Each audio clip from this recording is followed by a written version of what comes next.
the 1970s, this number steadily declined to 300,000 tons a year.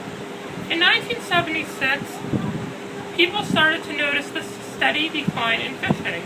And in 1976, an agreement between the United States and Canada made a law passed that did not allow foreign ships to fish for the cod within 200 nautical miles of Canada's coastline. So it sounded all good, but in the 1980s, they were hauling in 250,000 tons a year.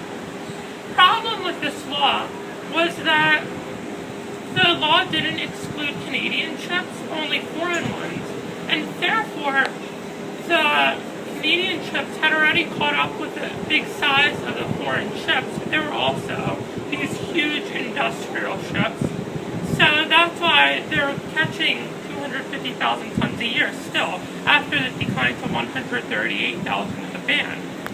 And so then they looked at it a little more, and in 1986, scientists analyzed this situation and said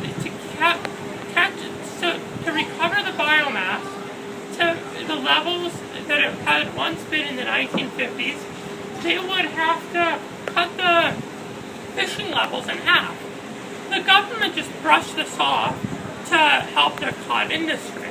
And take a note of this little government brushing off thing, because this is really similar to what's happening in Vietnam. And then fish catchers went crazy at about 250,000 tons a year, which is less than 800,000 tons, but that's still a severe amount.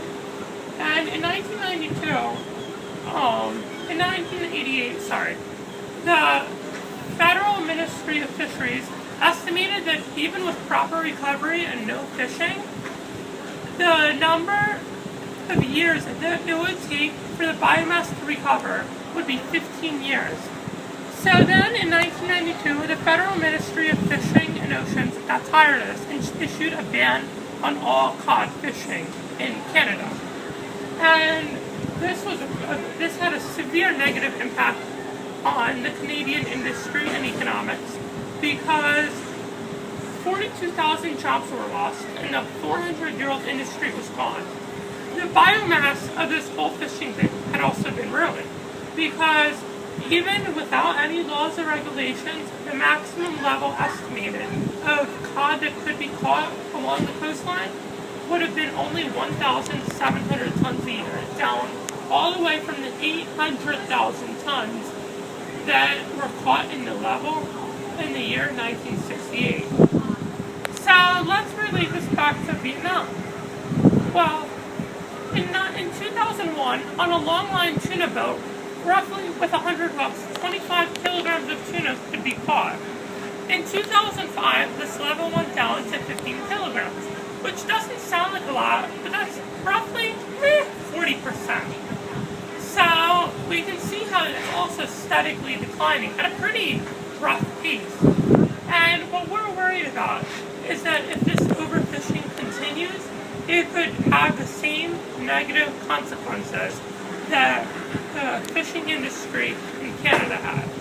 And if we think about, and then remember I said earlier about how the government brushed off the scientists' warnings? Well, that's also happening in Vietnam.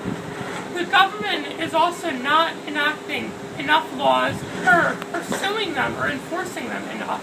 And none of the laws in Vietnam are really being followed as to regards to overfishing. And the government of Vietnam does not want to enforce them because they enjoy the economic aspects that overfishing currently brings them. So, thank you.